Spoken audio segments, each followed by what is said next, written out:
What's up, everybody? I'm Dear Gamer. Welcome back to the channel today. We're back, and today we're back in some more Where Winds Meet. And what I want to do is make a follow-up video to my last one, because a lot of people have been coming out to the streams, watching the videos, and saying, DJ, I want to play this game, but goddamn, it's confusing. I don't know what to do, and I feel like I'm in over my head.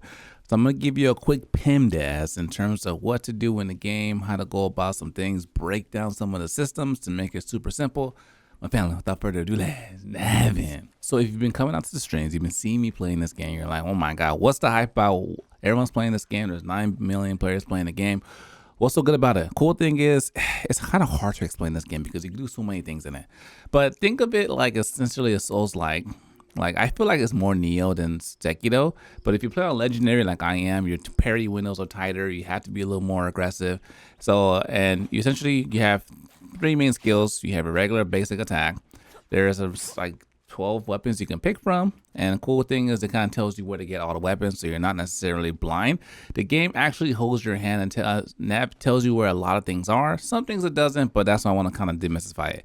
You get your regular attacks. My combo, I have my L2 down here shaking. I have my R2 and Mystic Arts. Those are things available to you. You have a traditional heal. So you start the game kind of like drops you in the world, and then it kind of starts you in this area down here. I just got to the second area, so I'm working through that. That's why I felt like I'm in a place to explain things a little more and easier to you. So these things, what they do is open up the world. You essentially, what you want to do is, the maps are broken into quadrants. You go get the fire, it illuminates the area. Get the fire here, it illuminates the area, etc., etc., etc. So, and on the actual area, there's a couple of things you want to be on the lookout for. First thing I would recommend is going through and getting all your teleportations. Get your teleportations because, one, it gives you exploration points, and which makes it easy for you to traversal across the land. You'll be able to fly later on, but you're just starting out. You don't care about flying. You do, but you want that one unlocks so later on. You'll go ahead and get all of these. Do I even have all of them? Majority of them, because they give you exploration points and makes it easier to navigate. So that's the first thing you want to do. Second thing is, as you're going through the game, if you go over here to your quests, it'll tell you, it breaks down everything for you. Main story, what's in progress, main story, lost chapters, encounters, and exploration. So for the first little while, I'll do a couple main stories if I were you. That will help you get your levels up, get you familiar with the game. And I wouldn't necessarily, I mean, you can do some side quests as well, but I think do like 1 or 2, 3 main quests to kind of get you going. Then you kind of get to use some of the systems. On the map, you'll see there's a lot of things you can unlock. So if you go to this map right here, Oddity, I would just essentially just go to all these little icons so you kind of see what they are. Oddities are probably one of the most important things you can do. And what is this? If you come, you're going to start over here. Oddity collection. You see that symbol on the mini map. You're not going to see it on the main map like this right here. But say I'm running around and I can run faster because I unlocked it, which you get through your oddities.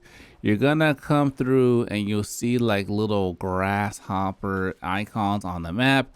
I already got a lot of them, but let me see if I find one for you guys. Anyways, back to the main point. If you look at my mini map at the top left, you see a little grasshopper right there.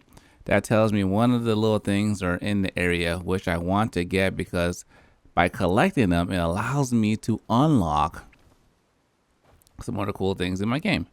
There is fall damage in this game, so you want to be careful because you can get injured. If you get injured, then you have to go find one of the healing people to heal you, which I'll show you where to find that as well. Okay, I found one.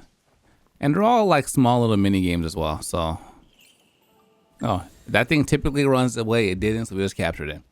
So as you're going through fighting areas, going from quest to quest, side quest to side quest, you're going to see that little grasshopper icon.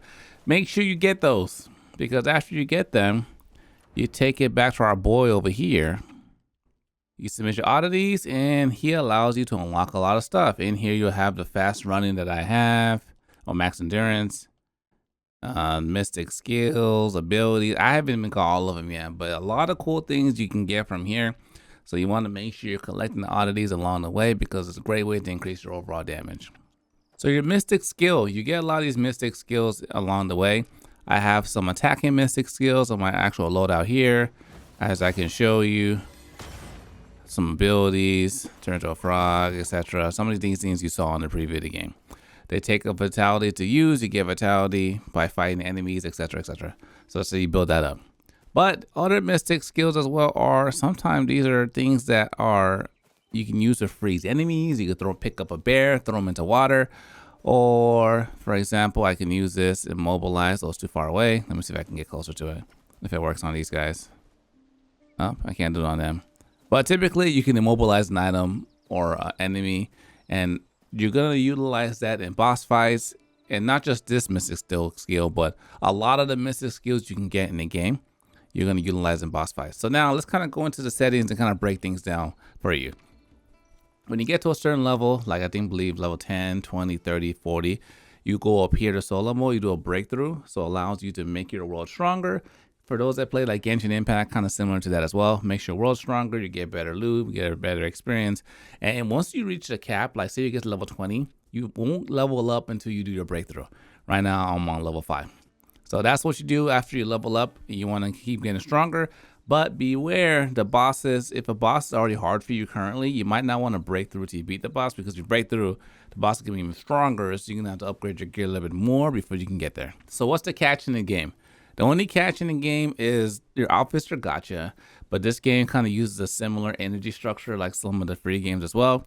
So if after you complete a story quest, you can go back and do it again. You might be wondering, why would I want to do a campaign quest again? So you can fight the boss, and I already got this one. But essentially, you fight the boss again, you can get the items from the boss as well, which is a probability. Not always a guarantee, but say you have a set that you want to get from the boss, you can go in there and fight over again. And I know these are just how many weapons I will get. Same thing applied like in most of these games. There's set bonuses for 2-piece versus 4-piece. We'll get into that a little later on, but this is not what you'll be doing initially. I just kind of want to let you know what's available as well in case you want to farm. World bosses, same thing. They're good for materials as well. After you beat them, you can claim whatever rewards you get. You don't have to. It's a cool thing to farm later on for you. So you got teleportation points as you're doing your side quests. You got your oddities. As you run across, you're going to find a lot of quests. So these things are a lot of the skills and mystic skills and weapons are openly available on the map, which are great. So as we're going through the options, we have our bag, develop. You're gonna spend a lot of time in develop.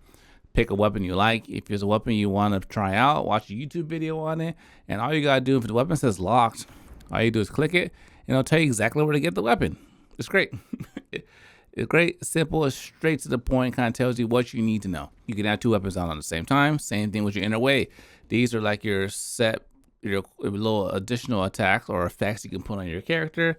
Me right now, I got a little bleed build. I'm working on my build currently at the moment. Sword Horizon gives my strategic sword a different new skill towards the end, which is great, and also explodes my stacks of bleed. So it's good. So as you're going through, these are all stuff later on you'll do. But the most important thing is start doing some of your side quests. Then as you start getting to building your character and weapon you like, that's when you want to figure out, like, you want to start maybe look at some build guides and see what some people are putting together, so you can start looking at how to build your weapon set a little bit different as well. Got your gear. Cool thing about our weapons are they level up with your level. All you gotta do is go in here and get upgrade. Right now I'm out of materials, but essentially that's kind of how you just level up your weapon. Go into it. Initially it just costs money. You just keep leveling up like that. Then after a while, it starts requiring materials as well, not just money. Mystic skill, if I'm looking for a mystic skill, like, oh man, I want to get this one. Sometimes they tell you kind of how to get them. They give you little clues. Where to do it, essential, so it's cool. So if you're ever looking for something particular, it will tell you how to learn it as well. Gear, for the most part, just level up your gear. Whatever you get, just use it, just level up whatever stronger. Nothing matters so super later on to the game. Which when you get to that point, you won't be watching videos like this anymore. You're kind of familiar. On here, you want to have set bonuses. It tells you what set you have, 2 of 4. But right now, I'm just getting to the point where I want to get all of my gear, my good purple gear. Then I'll start working on my set bonuses, etc. as well. So earlier on, just equip. You can even use the auto quick enhance, so it automatically enhances your build for you. This right here confuses people. What does this tell you right here? Well, essentially is, doesn't matter what weapon you have, when you go into this area. It doesn't matter what weapon you have.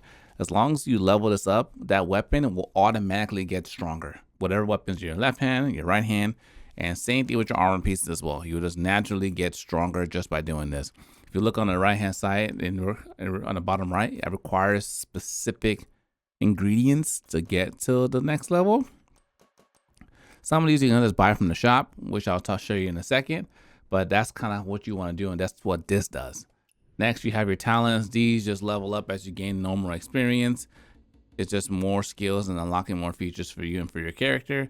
As you progress to the game, you'll naturally get talent points, which allow you to use these and unlock. Appearance, you can change your color, your outfit. Everything is cosmetics in here. Change how your character looks if you like. You have a profession. If you want to be a healer or other things as well, you can go in here and start that journey. Everything's a quest. The one thing I wish that they will make in this game is the options and the menus, or there's so many menus. I want them to find a way to simplify the game, because I think that's where a lot of people get lost. It's like, oh my God, like there's so much going on. But I feel like the things I'm sharing so far just focus on that. The boss fights are really good. Exploration is really cool. You start getting new skills like this one. I can walk, run faster by doing my oddities. That's why I say oddities are really important. Also too, when you level up your exploration to 4,000 in the first map, you get the ability to fly, which is what I have here. And when you're doing this, you don't take any fall damage when you're flying across the map, which is a super cool thing. I think that's one of the big appeals that pulled a lot of people into this game, is being able to fly as well. The last thing I'll kind of leave you guys with is the shop. There's a lot of stuff in here you're gonna find, but I just want to like cut through the things that make you the most efficient. You want to figure out how to make your character a little stronger, look for some better gear. You just go into here, items, offer up. You can go to the exchange shop and season shop, and this is where you can buy a lot of materials for upgrading your character, upgrading your equipment. If you want to buy higher tier gear, I could buy it in here. It tells you what it recommends for you in case you want to guess on specific. Say I want to purchase one of these. I open it, use the item, and now it says, hey, I recommend these two. And this we get that, sure. And we got some new gloves. So now we can compare if it's stronger than what we currently have, if there's some set bones I'm looking for, etc., etc. Then here's some more cosmetic stuff in here. A lot of stuff in a lot of other stuff you can spend some time looking in it, but I kind of want to keep things simple, keep everything cohesive, and explain the kind of beginning areas of the game and what to spend your time on. And after that, I will just go through and knock out your quests. So if you want to get more heals, essentially, like if I look at the boss, some of these quests, maybe I'll show one. Some of these quests, they tell you what you're gonna get. So I need this because you turn these in, and that's how you increase your flask. How many you can hold at once. The one thing is, if you fight a boss and you use your heal and you die, it's gonna be gone. It's not gonna come back like Souls like. You're gonna have to go make sure you craft more before or leave the fight and come back.